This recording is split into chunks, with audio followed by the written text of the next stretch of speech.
السلام عليكم ورحمة الله وبركاته. ازيكم يا حبايبي؟ عاملين ايه؟ يا رب تكونوا بخير وبأحسن حال.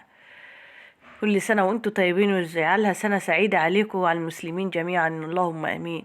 سنة بفرحة وبهجة وسعادة، وسنة رزق وخير يا رب، اللهم امين.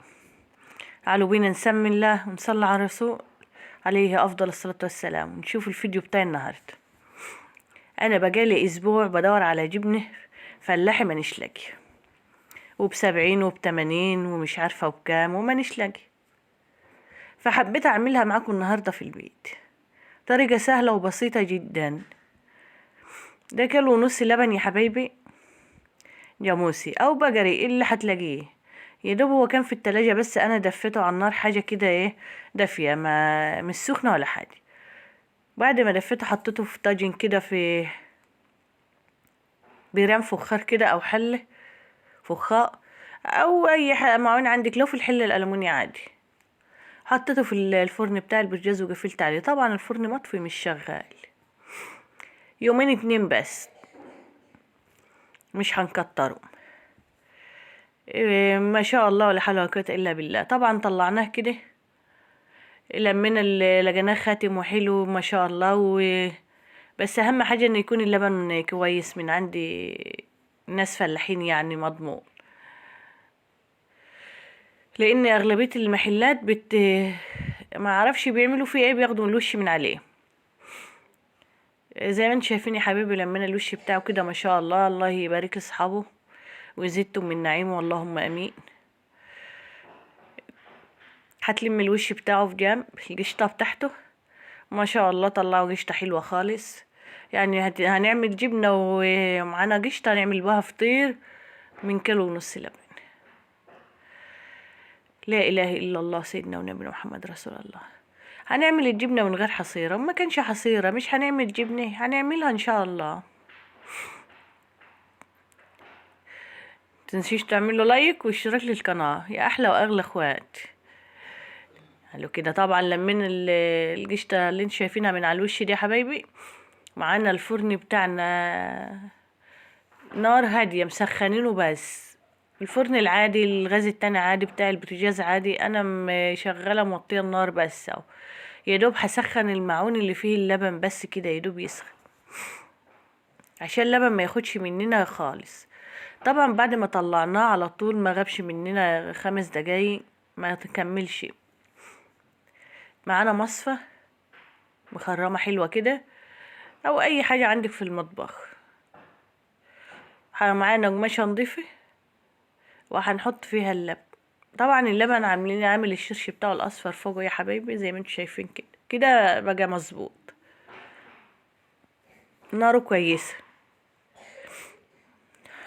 البرد يا جماعة مبهدل الكل، ربنا يشفي مرضانا ومرضى المسلمين ويرحم موتانا وموتى المسلمين اللهم امين.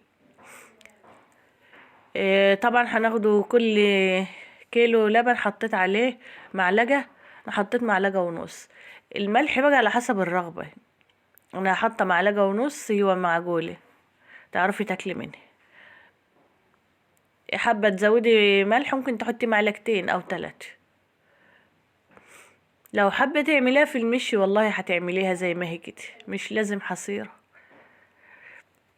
احنا اللي اتعودنا على زمان وعمايل زمان، فاحنا دلوقتي بنتصرف بأقل حاجة في بيتنا.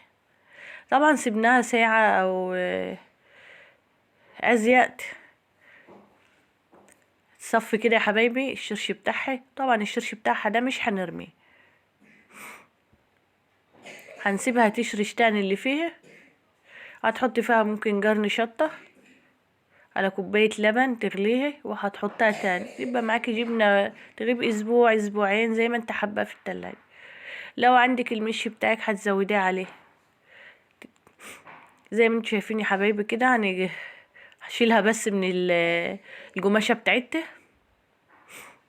ما شاء الله كريمية، طعمها عسل، ومش لازم حصير عشان ايه نبقى جبنة فلاحي فلاحي. هي دي الجبنة الفلاحي الأصل. ربنا يجبر خاطركم جبرا يتعجب به أهل السماوات والأرض، ولا نحرمش منكم يا أحلى أخوات وأحلى متابعين وأحلى عيلة. زي ما انتوا شايفين انا عملتها كده، قطعتها كده يا حبايبي قطع صغيره زي ما انت حابه بقى تقطعيها انت وزوجك، واكيد زوجك احسن. ما شاء الله عليه. عاوزة بس حبة شطة وشوية الزيت وحبة الطماطم والحاجات الحلوة ديت وتهرسها بيها وتاكلها على طول، او هتاكلها كده مفيش مشكلة. ما شاء الله ولا حول ولا قوة الا بالله. ما تنسوش لو عجبكم الفيديو تشتركوا في القناة، يا احلى واغلى خوات. شايفين والله كريمية وطعمها زي العسل. ومش هلف على حد تاني في البيوت اسأل على جبنة فلاح، لا هعملها في البيت عندي. شوفوا ايدي اعصابي بايظه خالص من البرد، فعشان كده وجعت مني.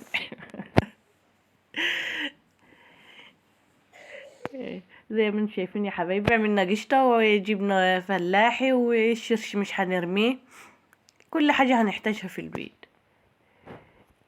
ما تنسوش اللايك والاشتراك بالقناه.